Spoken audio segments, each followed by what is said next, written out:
All right, so for those of you Kardashian fans, you may have seen that episode back in the day where Kim Kardashian had a microneedling treatment during pregnancy. And if I remember correctly, I believe that she skipped the lidocaine part of the procedure, which is the numbing agent. Now, if you look at a drug dictionary on topical lidocaine, this is what it's gonna say. It's technically safe. A lot of times it's used, even say you need a dental procedure, they can inject it in your mouth. However, just remember that lidocaine is a drug and some people can be a little bit sensitive to it. It was originally a cardiac medication, and so it can affect things like blood pressure. So it's another one of those things where if it's elective, do you really have to get it? If you're gonna do it without numbing, you're gonna wanna do like a much lower depth, like a 0.5 or what we call microchanneling. And then you do it without numbing, it's not that bad. You're still gonna have collagen stimulation.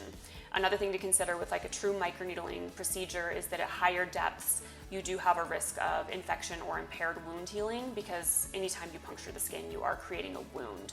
So our general consensus here is, again, no studies, it's gonna be like that with every single thing we talk about with pregnancy, but technically safe, especially if you forego the lidocaine and you go at a lower depth. It's one of those that we would want to have a conversation with the person and make sure they didn't have any underlying conditions like diabetes, poor wound healing, autoimmune disease, anxiety with procedures, things like that.